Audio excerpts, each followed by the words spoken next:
Shalom Bapak Ibu yang terkasih dimanapun kita berada saat ini. Puji nama Tuhan. Mari persiapkan keberadaan kita. Kita mau menyembah Tuhan. Dengan tulus kita menyembah Dia. Mari angkat hatimu. Kita bawa kehidupan kita di dalam Tuhan. Haleluya.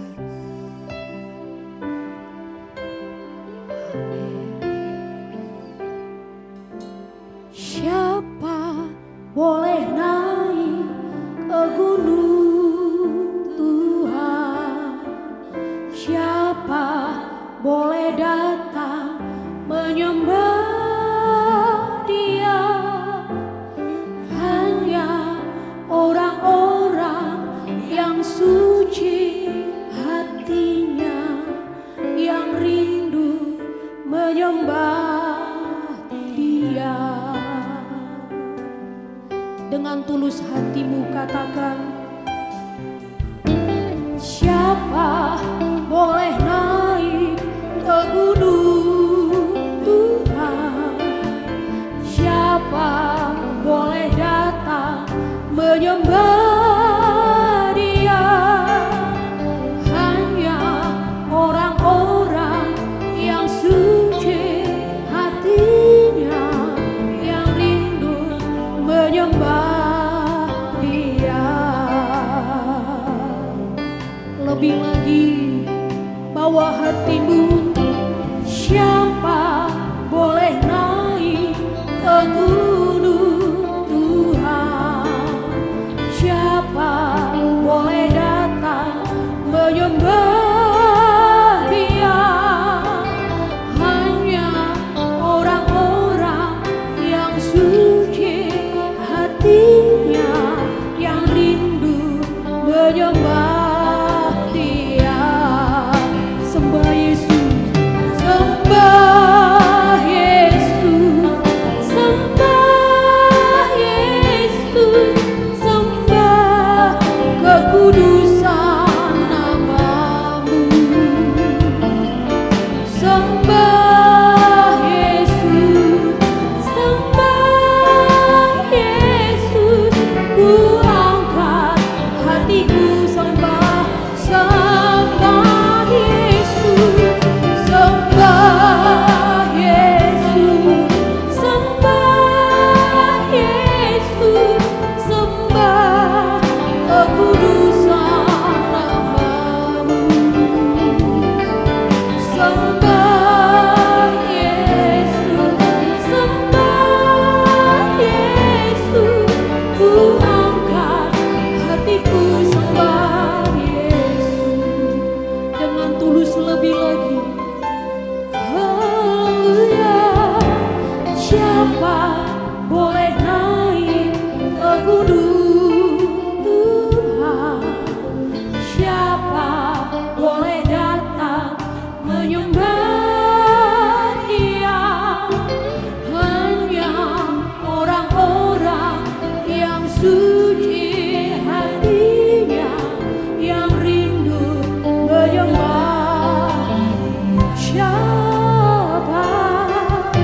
Siapa boleh naik ke gunung Tuhan? Siapa boleh datang menyembah Dia? Hanya orang-orang yang suci hatinya, yang rindu menyembah. Sembah Yesus, sembah Yesus, sembah Yesus, sembah kekudusan nama-Mu.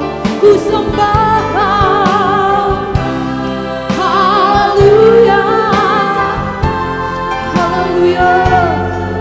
Ku angkat hatiku. Lebih lagi angkat hatimu. Oh, sembah Yesus, sembah Yesus, ku sembah kekudusan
Dengan lembut angkat pujian ini, sembah Yesus. Angkat tanganmu, sembah Dia. Sembah Yesus, sembah Yesus. Ku sembah kekudusan nama-Mu. Sembah Yesus, sembah Yesus.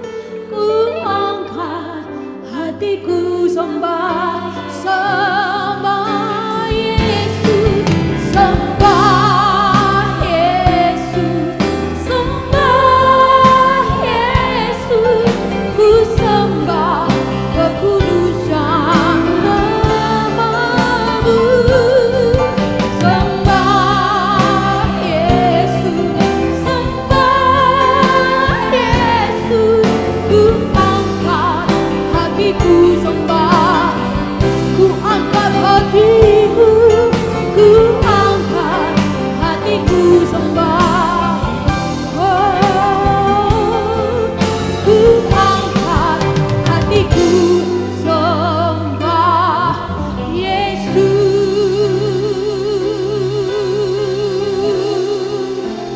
Sorak-sorai kemuliaan bagi Tuhan. Haleluya. Amin. Puji nama Tuhan. Tetap kita berada di hadirat Tuhan. Amin. Bapak Ibu yang terkasih, saya mengundang kita untuk bangkit berdiri. Tuhan Allah hadir di sini. Semua memuji Tuhan. Amin. Mari menari buat Tuhan kita. Haleluya. Katakan, Tuhan Allah hadir di sini, di tengah umatnya yang memuji, mengucap syukur dalam namanya Yesus Tuhan kita. Tuhan Allah hadir di sini. Amin. Berkatnya dirasakan semua. Mari masyurkan kebesarannya, Allah yang perkasa. Haleluya. Tuhan Allah hadir di sini. Amin. Di tengah umatnya yang memuji, mengucap syukur dalam namanya. Katakan, Yesus Tuhan kita. Tuhan Allah hadir di sini. Yes. Di tengah umatnya. Mari masyurkan, mari masyurkan kebesarannya, Allah yang perkasa. Angkat tanganmu. Haleluya. Pujilah Dia di tempat kudusnya. Haleluya. Tinggikan namanya, Allah yang perkasa. Haleluya. Pujilah Dia di tempat kudusnya. Haleluya. Tinggikan namanya, Allah yang perkasa.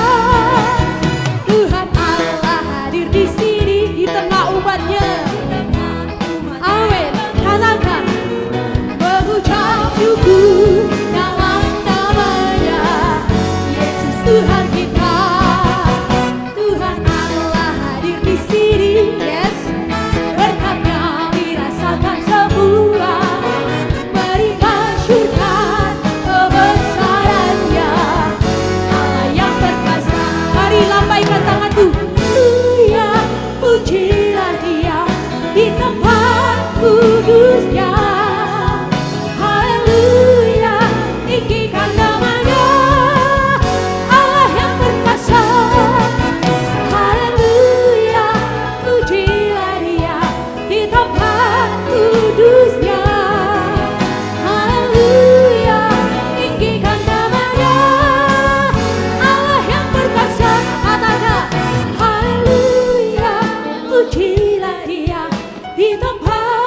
kudusnya.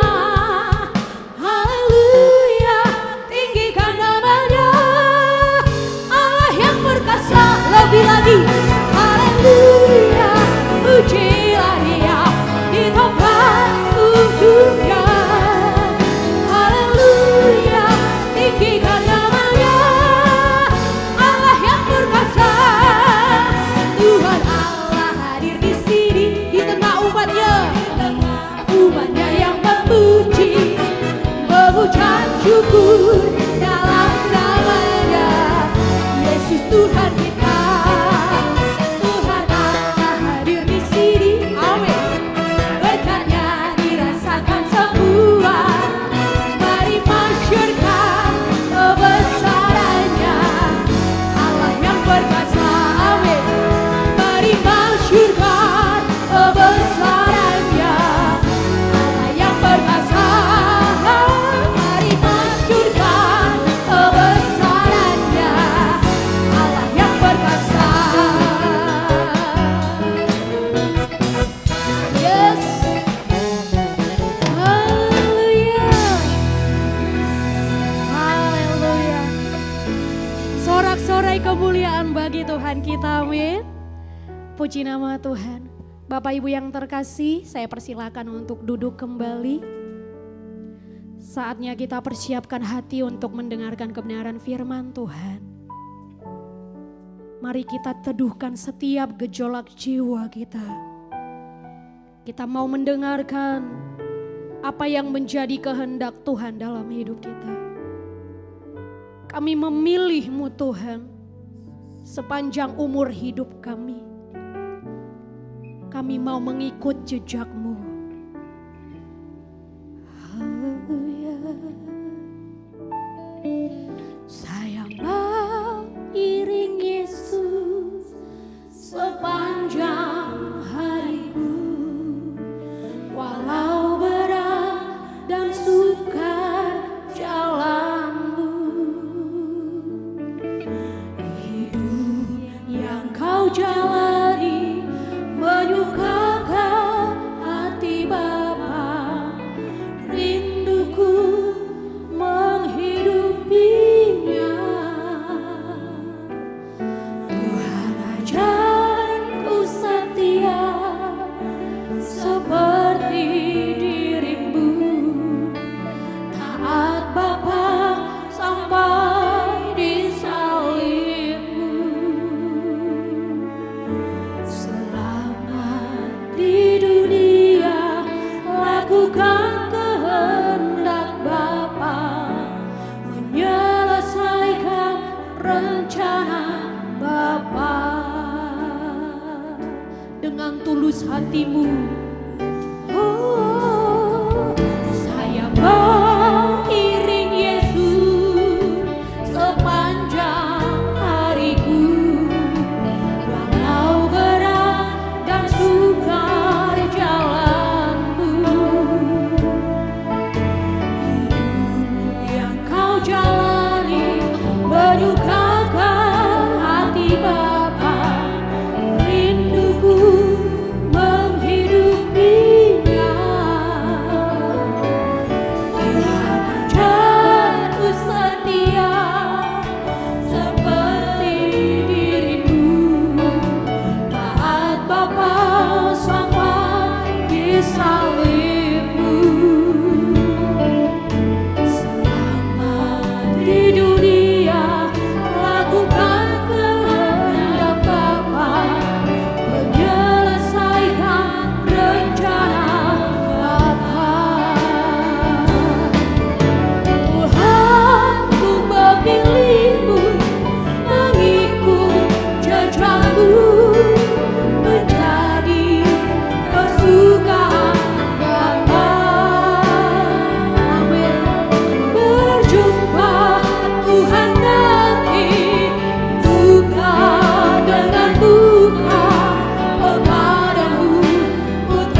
diangkat hatiku. Tuhan memilihku mengikut jejakmu, menjadi kesukaan Bapa. Berjumpa Tuhan nanti, muka dengan muka, kepadamu ku tetap setia. Kepadamu ku tetap setia. Kepadamu ku tetap setia.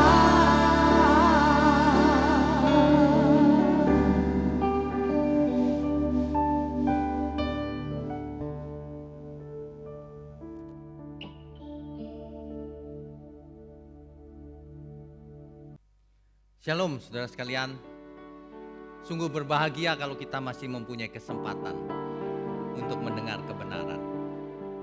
Di minggu pagi ini, mari kita siapkan hati dan pikiran untuk mendengar firman-Nya, agar kita semua dicerahi oleh kebenaran. Mari kita tundukkan kepala lebih dahulu, mari kita berdoa. Bapa di surga, kami tidak mau hidup sia-sia. Kami tidak mau hidup dengan pengertian yang kurang tepat. Oleh karena itu, cerahi pikiran kami, cerahi hati kami Tuhan, agar kami boleh mengerti kebenaran dan hidup kami diubahkan, sehingga seluruh hidup kami benar-benar berkenan di hati Tuhan.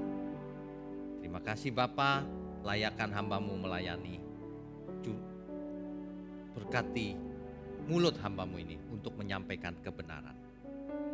Hanya di dalam nama Tuhan Yesus kami berdoa. Amin. Bapak Ibu sekalian, saudara sekalian, kita akan mulai dengan membuka nas Alkitab. Matius 13 ayat 17. Kita baca dulu Matius 13 ayatnya yang ke-17. Ini perkataan Tuhan Yesus sendiri. Sebab aku berkata kepadamu, sesungguhnya banyak nabi dan orang benar ingin melihat apa yang kamu lihat, tetapi tidak melihatnya. Dan ingin mendengar apa yang kamu dengar, tetapi tidak mendengarnya. Tuhan Yesus mengatakan itu ketika itu Ia berdiri dan banyak orang melihat dan mendengarnya. Dahulu banyak nabi dan orang benar ingin lihat yang kamu lihat, tapi mereka tidak melihatnya. Ingin mendengar yang kamu dengar, tapi mereka tidak mendengarnya. Lukas 10 ayat 24. Karena aku berkata kepada kamu, banyak nabi dan raja ingin melihat apa yang kamu lihat, tetapi tidak melihatnya. Dan ingin mendengar apa yang kamu dengar, tetapi tidak mendengarnya. Nabi, orang benar, raja-raja, para filsuf, pemikir-pemikir besar, pasti semua ingin mendengar sang kebenaran, ingin melihat dan mendengar langsung.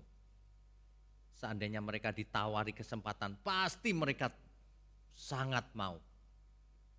Tapi mereka tidak bertemu. Hari itu, Tuhan mengajar langsung.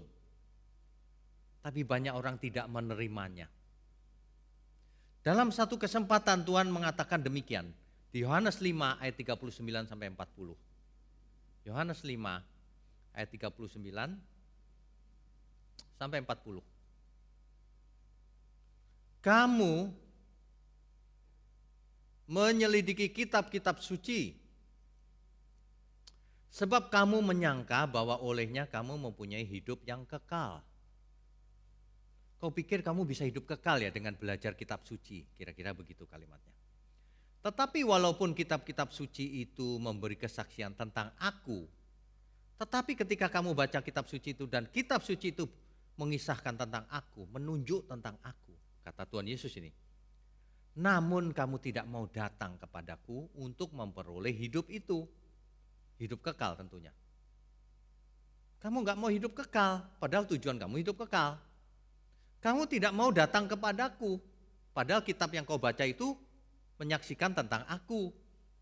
Nah ini loh, penyakit manusia ini. Sukanya baca Alkitab, kitab-kitab suci, tapi tidak mau datang kepada Tuhan Yesus. Ini masalah besar. Mengapa? Banyak orang menghindar dari ajaran Tuhan Yesus. Orang lebih suka perjanjian lama. Mengapa?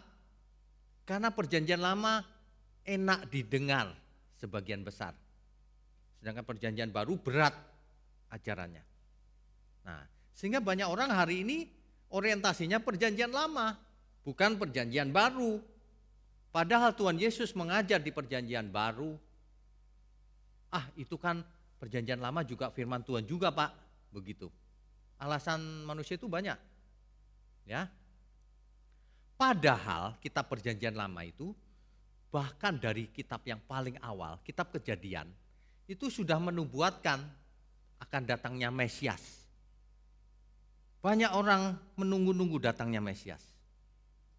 Kejadian 3 ayat 15, bahwa keturunan perempuan ini akan meremukkan kepala si iblis. Itu Mesias. Dan turun-temurun garis Mesias itu dipelihara Tuhan. Sehingga akhirnya sampailah kepada Yesus. Tapi anehnya orang-orang ini suka belajar kitab-kitab suci tapi tidak mau datang. Datang di situ bukan datang secara fisik saja. Erhomai.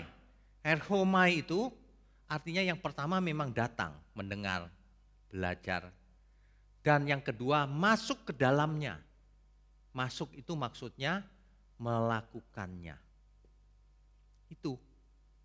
Nah, hari ini yang paling aneh orang-orang yang sukanya berhenti di perjanjian lama. Di perjanjian lama itu berkat-berkatnya itu berkat jasmani. Karunia berkat yang diperebutkan di perjanjian lama itu masih ingat? Hak kesulungan. Hak kesulungan itu berbicara soal tanah, warisan. Soal kalau ayahnya seorang raja, ia menjadi penggantinya. Hak kesulungan bicara soal berkat-berkat jasmani. Ya. Dua itu berkatnya. Tapi orang zaman sekarang sukanya yang begitu, berkat jasmani. Padahal fakta ada di depan mata loh, di kitab Injil itu. Semua orang yang ikut Kristus belum tentu diberkati secara jasmani. Bahkan sebagian besar menderita bahkan mati dianiaya. Faktanya ada di depan mata kita. Tapi manusia menolak.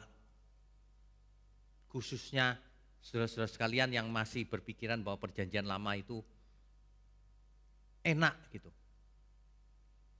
Justru ketika Tuhan Yesus datang, Tuhan memberikan perjanjian yang baru. Ya. Perjanjian lama itu isinya agamawi, ritual, syariat, aturan-aturan. Saudara tahu kitab Taurat itu dieksplor menjadi 613 aturan Taurat, perintah Taurat. 613 saudara, coba kita bayangkan 613. Rumit sekali syariat Taurat itu. Ya, itulah kitab perjanjian lama. Anehnya orang-orang yang suka memakai ayat-ayat perjanjian lama ini tidak mengambil seluruhnya juga perjanjian lama. Kalau diambil seluruhnya masih lumayan. Ini dipilihin. Yang soal persepuluhan, yang soal persembahan sulung, yang soal tingkap langit dibukakan, milih ayat. Padahal perjanjian lama itu mengantarkan kita kepada perjanjian baru. Padahal firman itu mengalami progresivitas. Kita diantar dari pengenalan bahwa yang menciptakan langit dan bumi adalah Allah semesta alam. Kejadian 1 ayat 1. Terus demikian diperkenalkan. Sampailah pada perjanjian baru yang merupakan puncak ajaran kebenaran dan pusatnya ada di sana. Perjanjian baru. Sayang sekali kalau orang berhenti di perjanjian lama, teologinya akan terlihat bagaimana ia memuja Tuhannya.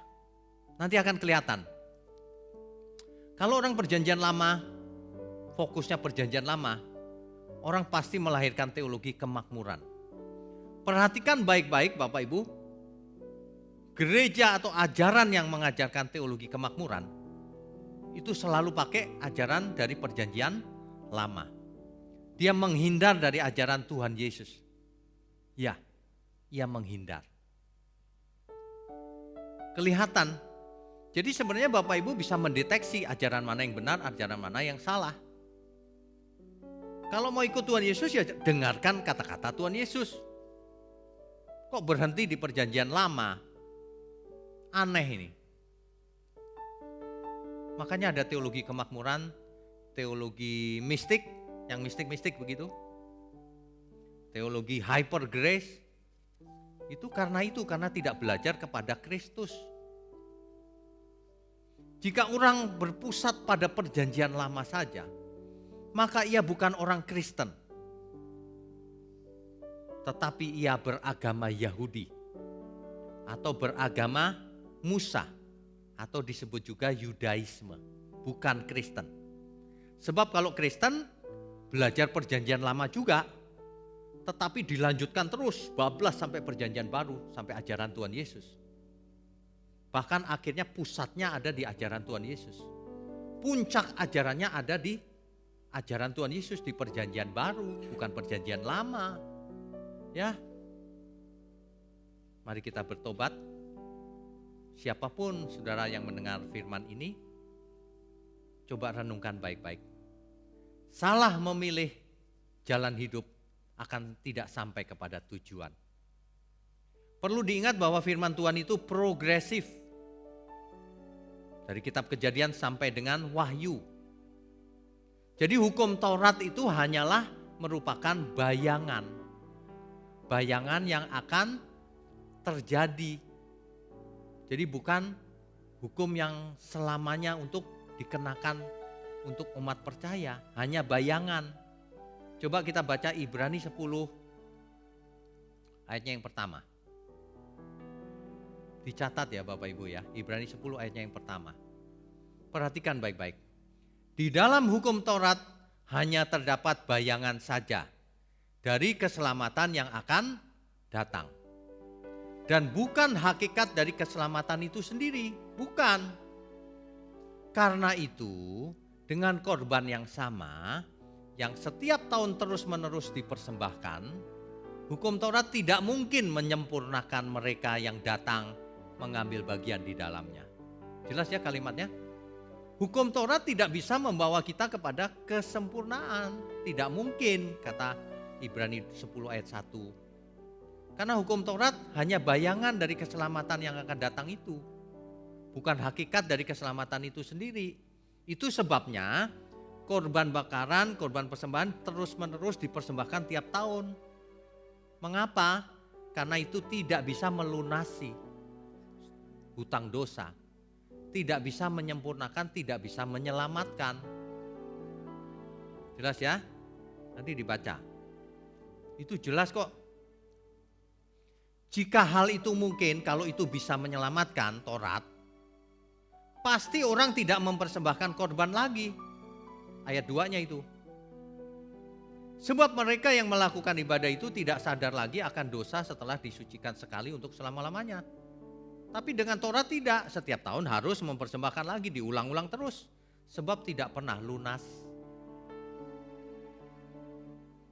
Di ayat ke-7 dan 9 coba kita baca. Lalu aku berkata, Tuhan Yesus yang berkata, sungguh aku datang, dalam gulungan kitab ada tertulis tentang aku, untuk melakukan kehendak-Mu ya Allahku. Melakukan kehendak, bukan melakukan Taurat. Ayat 9-nya, untuk menjelaskan hal itu, dibaca seluruhnya nanti ya. Tapi ayat 9-nya berkata demikian. Dan kemudian katanya, sungguh aku datang untuk melakukan kehendak-Mu. Yang pertama ia hapuskan, yang pertama itu Taurat, perjanjian lama. Supaya menegakkan yang kedua, itu perjanjian baru. Bapak Ibu jangan buru-buru tidak setuju, nanti kita jelaskan apa yang dimaksud sebenarnya. Di ayat ke-8-nya dijelaskan di situ. Di atas ia berkata, korban dan persembahan, korban bakaran dan korban penghapus dosa tidak engkau kehendaki. Dan engkau tidak berkenan kepadanya. Tuhan itu tidak suka sebenarnya korban bakaran, korban persembahan. Tidak suka sebenarnya. Tidak dikehendaki oleh Tuhan. Apa itu liturgi? Apa itu ritual? Memangnya Tuhan suka begitu? Tidak suka. Tapi itu sementara. Karena itu adalah tindakan profetik, nubuatan, bahwa nanti anak domba Allah yang akan datang. Dan sekali dipersembahkan lunas, tidak perlu diulang-ulang seperti persembahan zaman Taurat. Ya, engkau tidak berkenan kepadanya persembahan-persembahan itu, meskipun dipersembahkan menurut hukum Taurat, ayat 8 itu. Ya, jelas? Ayat 16. Sebab setelah ia berfirman, inilah perjanjian yang akan kuadakan dengan mereka sesudah waktu itu. Rupanya ada perjanjian yang lain. Ia berfirman pula, aku akan menaruh hukumku di dalam hati mereka dan menuliskannya dalam akal budi mereka. Itulah perjanjian baru. Perjanjian lama hukum Tuhan ditulis di 2 loh batu, berupa syariat-syariat. Perjanjian baru, hukum, tatanan Tuhan ditaruh dalam pikiran dan hati manusia. Itulah perjanjian baru. Itulah puncak kebenaran. Itulah pusat dari segala kebenaran. Kalau manusianya berubah, bukan menjadi manusia yang mengikuti syariat Taurat, bukan menjadi manusia yang beragamawi, tapi manusia-manusia ilahi yang bisa berpikiran dan berperasaan seperti Kristus. Kolose 2 ayat 16 sampai 17. Karena itu janganlah kamu membiarkan orang menghukum kamu mengenai makanan dan minuman, atau mengenai hari raya, bulan baru ataupun hari Sabat. Jangan dibiarkan orang lain menuduh kita, oh enggak melakukan hari Sabat dan sebagainya. Jangan biarkan. Kolose 2 ayat 16. Semua itu hanyalah bayangan dari apa yang harus datang. Sedang wujudnya ialah Kristus. Artinya setelah Kristus datang, maka kamu gak usah khawatir makan minum mengenai hari raya, bulan baru atau hari Sabat sekalipun. Gak usah khawatir lagi. Semua diperbaharui oleh Kristus. Itu artinya, kalau orang masih ngotot, ya terserah situ. Ayat 17 jelas ini. Semuanya ini hanyalah bayangan dari apa yang harus datang. Hanya bayangan tuh, Sabat, Taurat, hukum-hukum perjanjian lama itu cuma bayangan. Nah, wujud sebenarnya, nyata yang sebenarnya adalah Kristus. Oleh sebab itu, mari kita ikut Kristus, bukan melakukan Taurat. Ya. Jadi perjanjian lama adalah bayangan yang akan terjadi di perjanjian baru.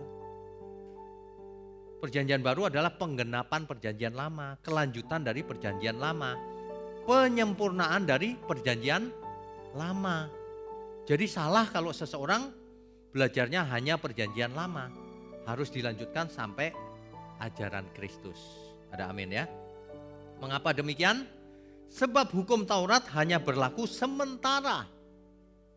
Galatia 3 ayat 19 dan 24. Hukum Taurat hanya berlaku sampai datang keturunan yang dimaksud. Siapa itu? Kristus. Ayat 24, hukum Taurat, coba kita baca. Galatia 3 ayat 24. Jadi hukum Taurat adalah penuntun bagi kita sampai Kristus datang. Supaya kita dibenarkan karena iman.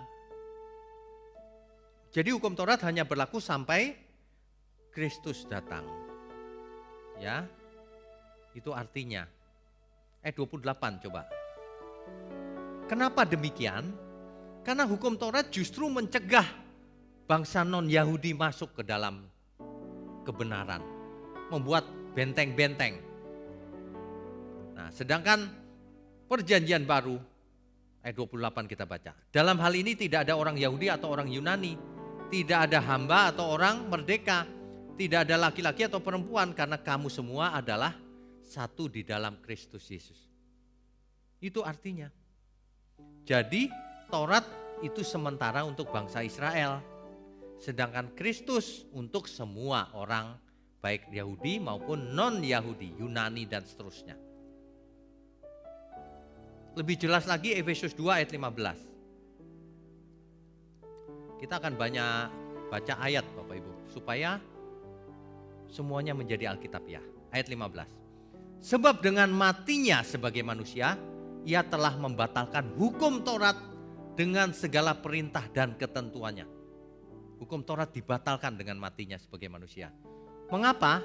Untuk menciptakan keduanya menjadi satu manusia baru di dalam dirinya, di dalam Kristus, dan dengan itu mengadakan damai sejahtera. Keduanya menjadi satu. Keduanya ini apa? Kalau kita baca ayat-ayat sebelumnya, yaitu antara Yahudi dan non-Yahudi. Taurat memisahkan kedua golongan ini. Tetapi Kristus menyatukan supaya menjadi satu tubuh di dalam Kristus. Tapi kitab Roma 3 ayat 31 membuat orang bingung. Roma 3 ayat 31. Jika demikian, adakah kami membatalkan hukum Taurat karena iman? Sama sekali tidak, sebaliknya kami meneguhkannya. Jadi bingung nih. Katanya dengan matinya Tuhan Yesus, hukum Taurat dibatalkan. Tapi kok Rasul Paulus malah meneguhkan. Kita harus mengerti yang dimaksud apa sebenarnya. Roma 10 ayat 4. Sebab Kristus adalah kegenapan hukum Taurat, sehingga kebenaran diperoleh tiap-tiap orang yang percaya. Kegenapan, teks asli Alkitab memakai kata telos. Telos itu artinya end atau final. Jadi Kristus adalah end of the law. Akhir dari hukum Taurat kalau Kristus datang. Penggenapan itu maksudnya menyempurnakan Taurat dan mengakhiri zaman Taurat. Itu. Jadi jangan ada di antara kita yang menganggap zaman ini masih zaman Taurat. Zaman Taurat sudah berlalu. Dibatalkan ya. Diteguhkan ya juga. Apa yang dibatalkan, apa yang diteguhkan harus mengerti. Tuhan menjawab satu pertanyaan penting, apa yang terutama Tuhan? Yang terutama adalah hukum, kasihlah Tuhan Allahmu dan kasihlah sesamamu. Tentu saja dua inti Taurat ini tidak pernah dibatalkan selama-lamanya. Itulah yang dimaksud aku meneguhkan Taurat oleh Rasul Paulus. Intinya yang diteguhkan. Sedangkan yang lainnya dibatalkan. Contohnya hukum sunat dibatalkan. Apakah hukum Tuhan bisa dibatalkan? Bisa, atas kehendak Tuhan. Contohnya hukum sunat dibatalkan. Ya, oke.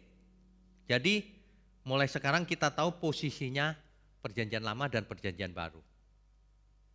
Coba kita baca Ibrani 8 ayat 13. Satu lagi yaitu Ibrani 8 ayat 13. Oleh karena ia berkata-kata tentang perjanjian yang baru, ia menyatakan yang pertama, perjanjian yang pertama yaitu perjanjian lama, sebagai perjanjian yang telah menjadi tua. Dan apa yang telah menjadi tua dan usang telah dekat kepada kemusnahannya. Jelas ya, perjanjian lama akan musnah. Musnah itu bukan berarti lalu kita buang, bukan. Kita harus berpusat pada perjanjian baru, itu maksudnya. Jangan hidup menurut perjanjian lama yang kitab Taurat. Standar etika orang percaya itu ada di perjanjian baru. Jangan pernah memakai perjanjian lama sebagai pusat atau standar etika zaman sekarang. Perjanjian baru, ajaran Tuhan Yesus. Ya.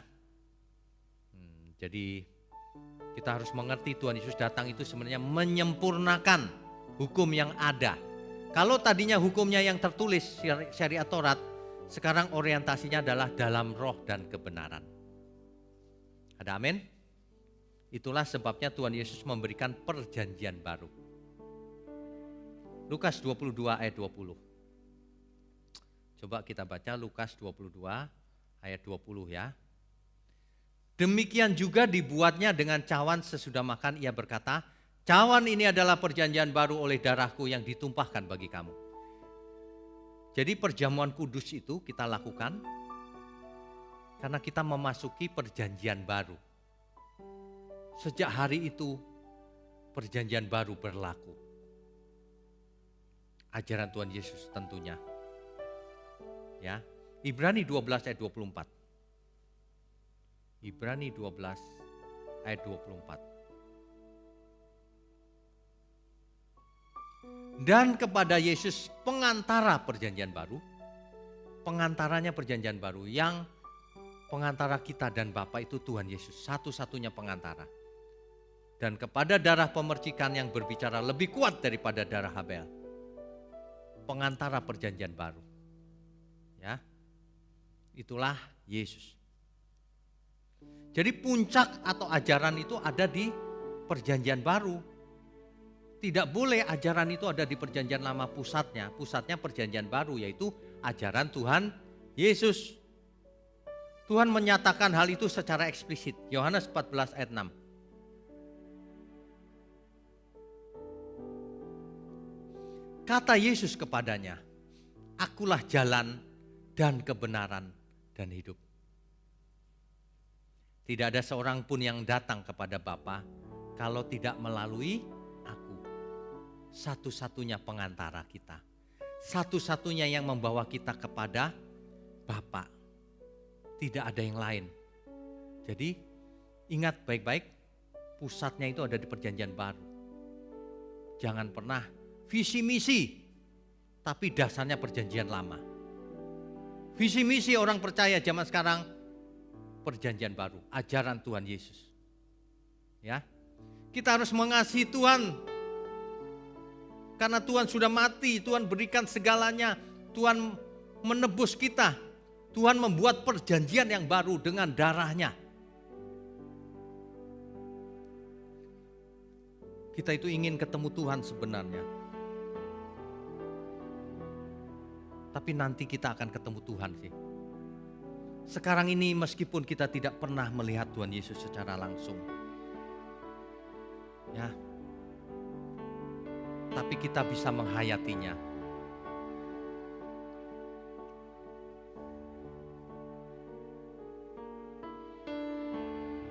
Kita harus menghayatinya Bapak Ibu.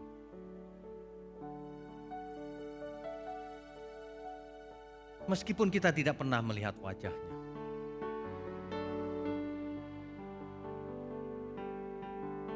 Ya.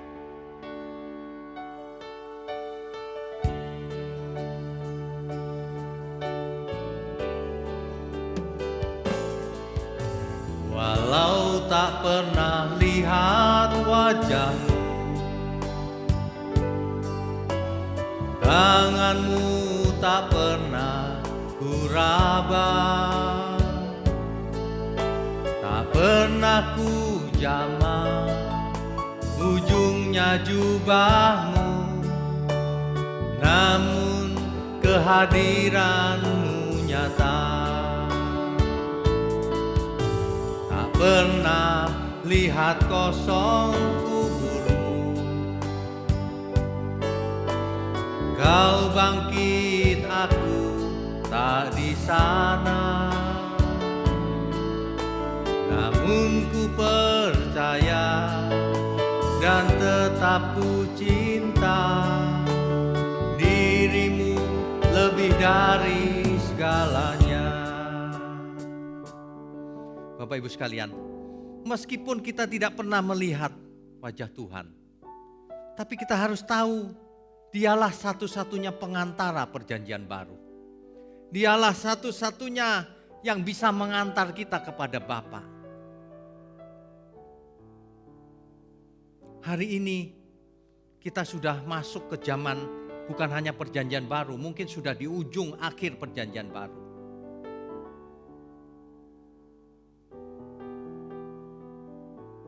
Orang yang tidak percaya hal ini, ia pasti binasa. Siapapun orangnya. Coba kita baca Yohanes 8 ayat 24. Yohanes 8 ayat 24. Karena itu tadi aku berkata kepadamu bahwa kamu akan mati dalam dosamu. Sebab jikalau kamu tidak percaya bahwa akulah dia, kamu akan mati dalam dosamu. Jadi orang-orang yang tidak percaya bahwa Yesus Sang Mesias, ia akan mati dalam dosanya. Binasa. Itu jelas. Orang akan binasa kalau tidak percaya bahwa Yesus itulah pengantara perjanjian baru. Orang yang tidak menghormati perjanjian baru yang dinyatakan oleh darah Yesus, ia binasa.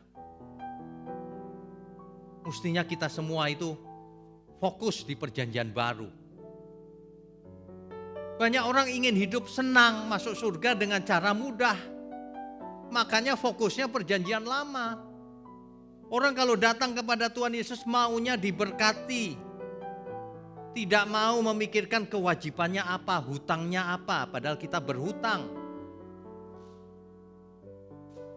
Firman Tuhan jelas, oleh karena itu kamu berhutang. Supaya kita tidak hidup menurut daging, tapi hidup menurut roh. Ayo Bapak Ibu sekalian, saudara sekalian, kita berubah. Masa Tuhan sudah menjadi pengantara satu-satunya, Tuhan sudah menunjukkan perjanjian baru pusatnya. Masih sukanya perjanjian lama, masih tidak mau mendengarkan ajaran Tuhan Yesus. Masih tidak mau menjadikan Tuhan Yesus sebagai pusat kebenaran. Iya gak mau Pak, saya gak mau menderita Pak. Ada loh yang bicara begitu sama saya. Kita ajarin ajaran Tuhan Yesus, dia bilang, enggak Pak, aku perjanjian lama saja. Aku pilih berkat-berkat aja, aku gak mau menderita. Ada yang bicara begitu. Waduh, ini tidak menghormati penebusan Tuhan Yesus. Ini menghina darah Tuhan Yesus. Kalau Tuhan curahkan darahnya bagi kita, membuka perjanjian baru, kita harus belajar seperti itu. Kok tidak mau menderita? Justru kalau kita menderita bersama Kristus, kita akan dimuliakan bersama Kristus. Kehormatan kita kalau kita itu menderita bersama Kristus.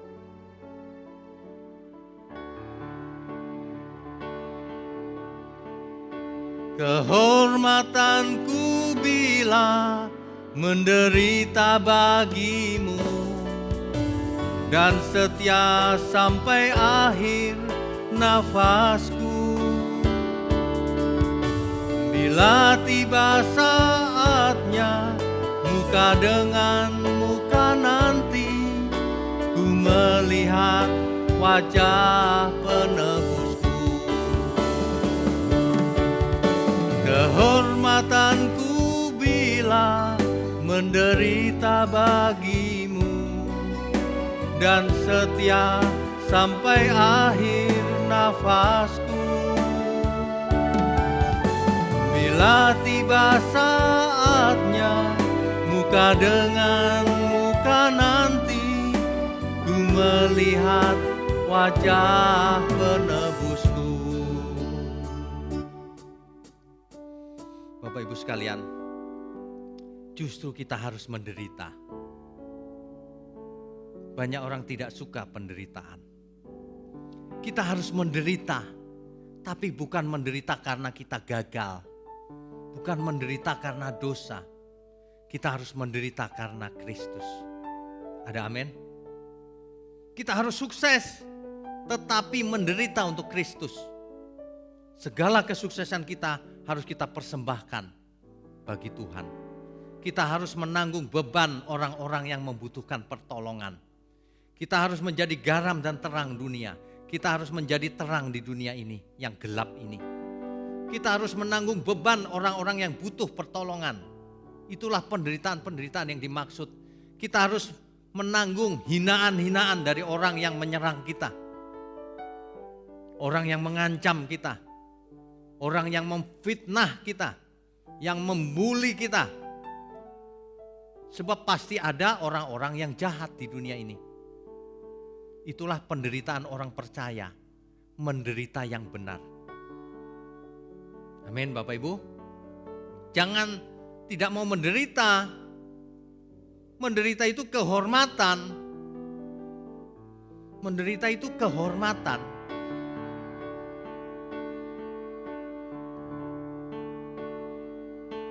Kehormatanku bila menderita bagimu, dan setia sampai akhir nafasku.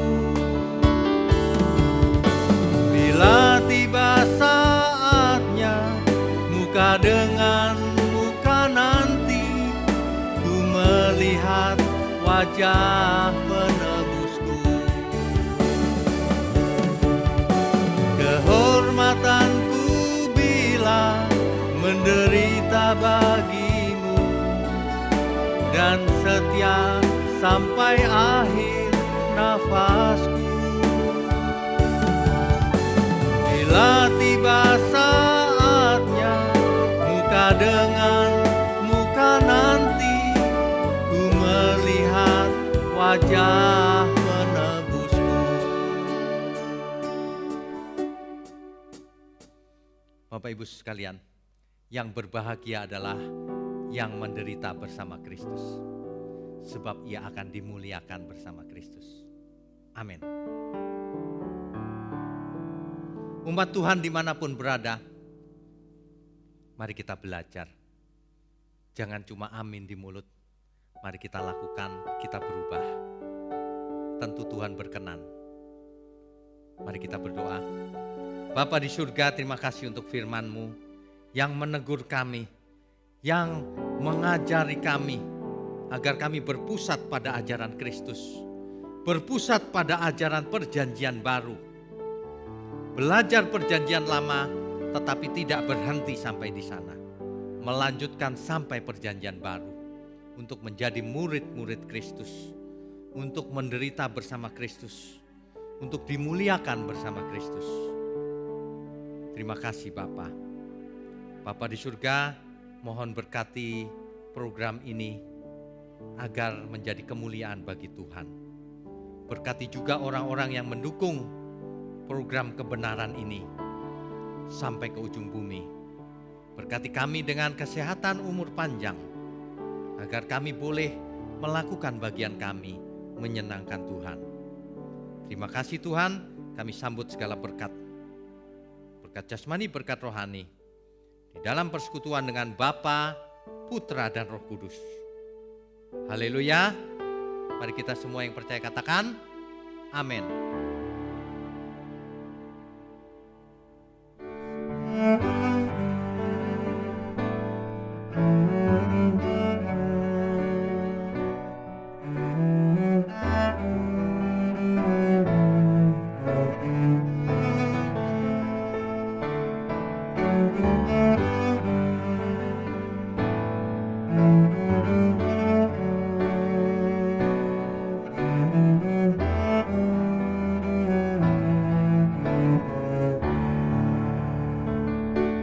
Seperti Yesus, seperti Yesus, seperti Yesus, pokok keselamatanku.